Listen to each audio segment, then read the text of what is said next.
And now, for his finale, Tchaikovsky does something extra special. We've discussed in the past the popular customs of the classical era of writing piano variations on well-known tunes, and Mozart wrote a number of variation sets, mostly on opera arias by other composers, one of which was a very popular aria from a comic opera, The Pilgrims of Mecca, by the great Austrian composer Christoph Willibald Gluck. The opera is set in and around a harem in Cairo, and the aria is sung by a vagabond religious beggar named Kalendar. In German, the aria is called Unser dummer, Pöbel meint. Our stupid rabble says this and that. It's about the joys of being a vagabond. Okay? And it's 1783. Gluck himself was in the audience for one of Mozart's piano concerts. And Mozart, as a tribute to Gluck, improvised on the spot keyboard variations on this aria. And sometime later, Mozart wrote it all down from memory. And we know it as his Koschel 455. And Gluck's theme is terrific. It's very jolly, instantly memorable. So it's a great basis for Mozart's piano variations, which leap to life now in Tchaikovsky's brilliant orchestration. There was a performance of Tchaikovsky's Mozartiana some time ago, where the conductor had various soloists come out on stage and play Mozart's original movements one at a time, each followed by the orchestra playing Tchaikovsky's version. So for the Gigue in Minuet, a young pianist performed Mozart's original. And for the third movement, a chamber choir sang Mozart's Ave Verum Corpus. And then for the final movement, for Gluck's aria, the budget didn't allow the hiring of a vocal soloist to do the brief demo for the audience, so the conductor asked one of his cellists, who was also a fine baritone, to sing the aria from Gluck's opera. So the cellist put down his instrument, walked to the edge of the stage, and that performance sounded like this.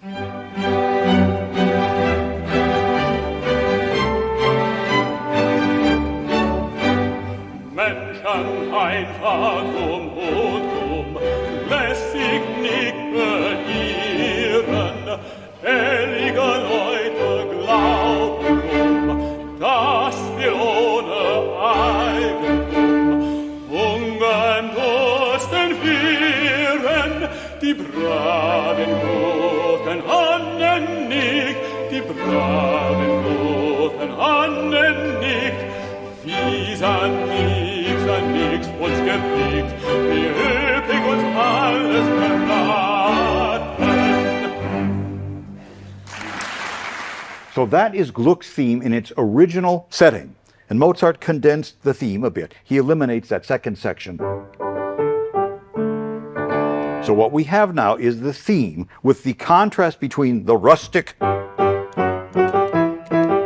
and the refined, and then the middle section. In A minor, it's in G major, and then the first section will return. So we have a very simple A-B-A design of this theme. So here is Mozart's version of Gluck's theme for piano.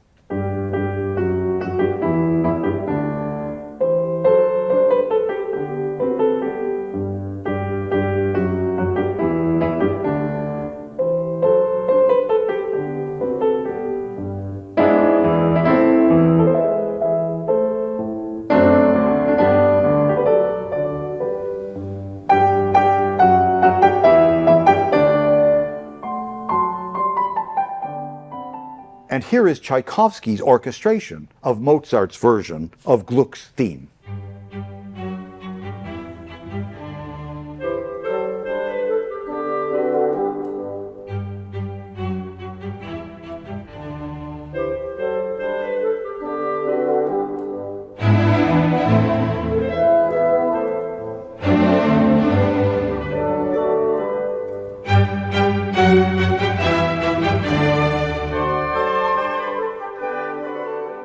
It is such a great tune. You'll be humming it for 2 weeks, I guarantee you.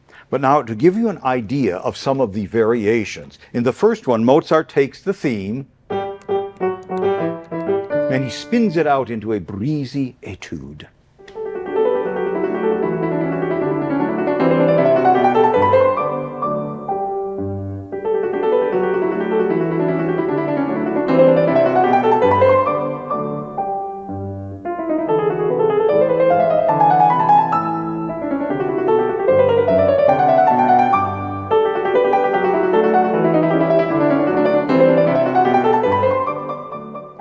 And in his orchestration, Tchaikovsky uses a solo clarinet over bassoons and pizzicato strings.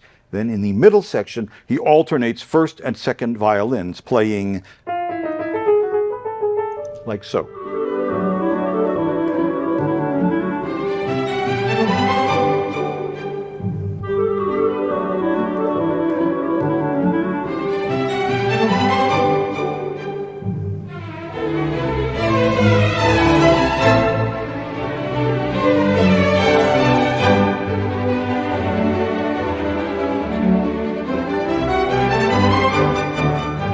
Variation 3 is a delicate fantasy on the theme, which Tchaikovsky assigns to a solo flute.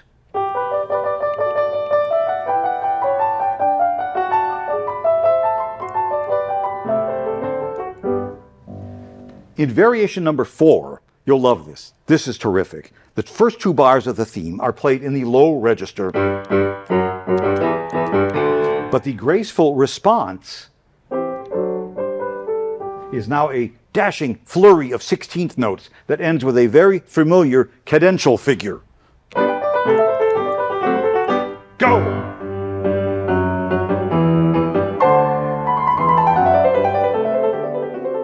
But Tchaikovsky, in orchestrating it, essentially abandons all Mozartian elegance. Here is variation number 4.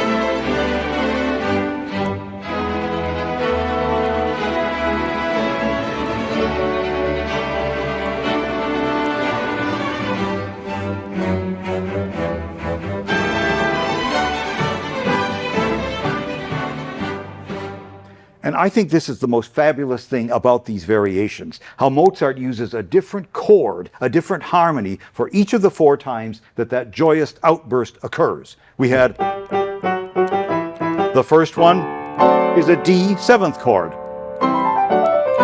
The second one is a G 7th chord.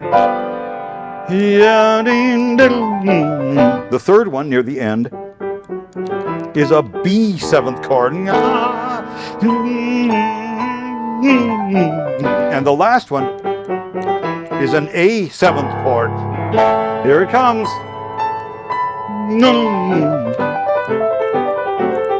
Hey! Mozart could have written it the same. He could have used the same harmony all 4 times for that passage occurs, but he didn't. All right, here is the last one.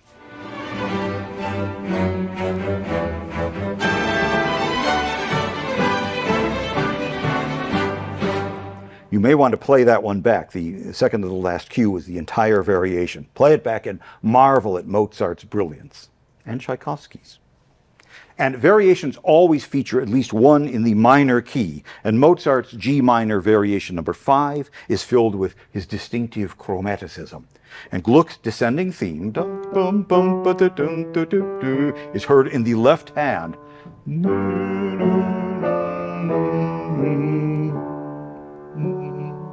while in the right hand, Mozart inverts this. He inverts it and plays it twice as fast.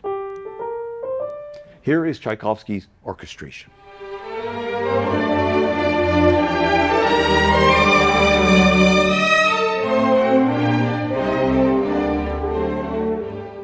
And Mozart's variation number 6 is exuberant. It's filled with trills and flourishes, and Tchaikovsky scores it using only the 8 woodwinds in the orchestra. And jumping ahead to variation number 8, this is terrific. It's very jolly. You will love this. It's an ostinato with lots of bustling 16th notes. But Mozart divides the melody now between its typical low octave and 2 octaves higher. So we get this. Hit it, maestro.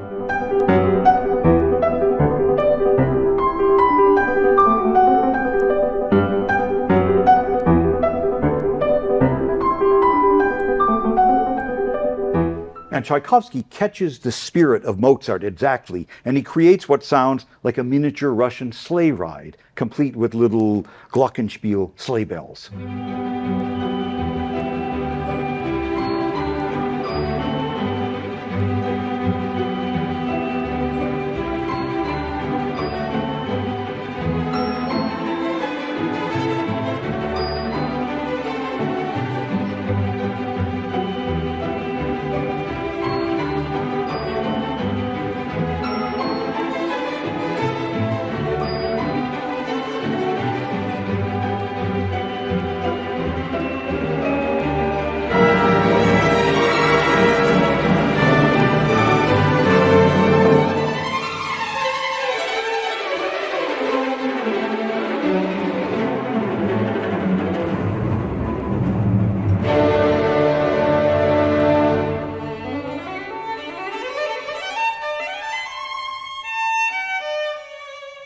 And things obviously turned more dramatic there with that big diminished seventh chord and rushing 16th notes in the strings, leading to a cadenza. In Mozart's original, of course, it's all played on the piano, but Tchaikovsky assigns variation number 9 to a single violin, a major solo now for the orchestra's concertmaster.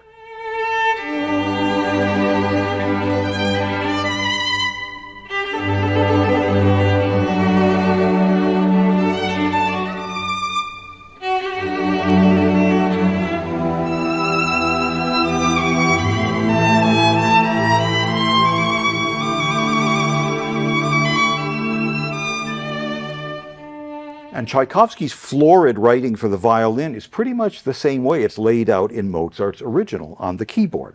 And when the piano version calls for rapid grace note arpeggios,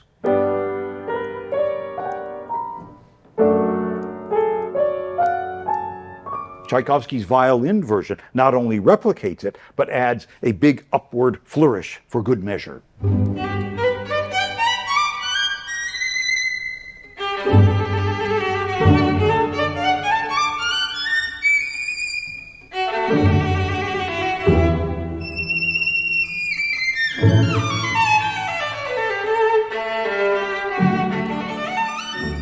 And the 10th and final variation is a lilting country dance, and the only variation that's in triple time.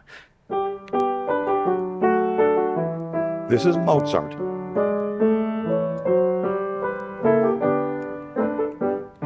It's very playful.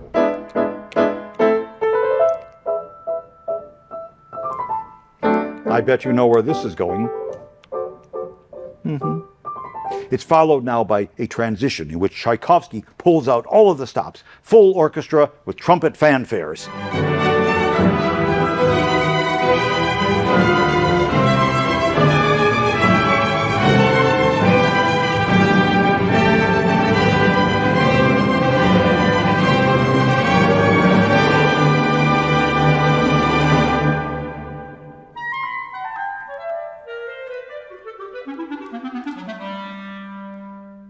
And you heard it end there on that typical chord that always precedes a cadenza in a concerto. And we get another cadenza here, which Tchaikovsky scores for a solo clarinet. There's more dark, chromatic harmonies from Mozart, more orchestral drama from Tchaikovsky, preparing us now for the Coda, where Gluck's whimsical and slightly pompous theme now returns. It's like a march with cymbals playing on the offbeats. But Mozart now takes the third measure of the theme, this one, and this descending line, and he does this with it.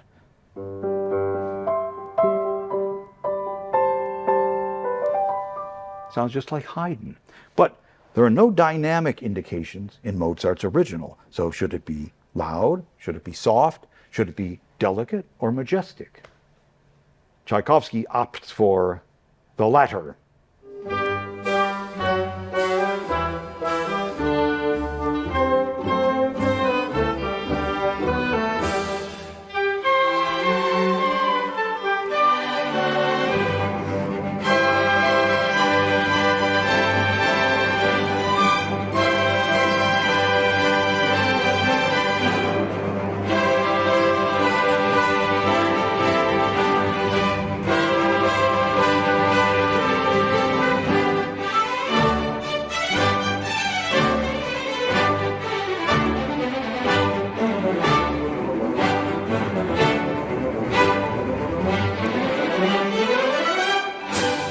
And thus the combination, the dynamic duo of Mozart and Tchaikovsky have turned Gluck's aria, Unser, dummer, Pöbel, meint, into a delightful fantasy. Mozart's piano variations, which he made up on the spot in Gluck's presence, and Tchaikovsky's transcription for orchestra 100 years later. They certainly gave Gluck's memorable but forgotten theme a new lease on life. And Tchaikovsky did the same for his idol Mozart, in a way. Instead of choosing works that everyone knew, Tchaikovsky allowed Mozart to shine by revealing to the world the wonders of his unknown works. And a year after completing this music, Tchaikovsky wrote, "It is to Mozart that I owe the dedication of my life to music." And in his delightful Mozartiana, Tchaikovsky used those musical gifts to repay Mozart for making it all possible. And we should thank them both for the joy that their music continues to bring us. And I thank you for watching.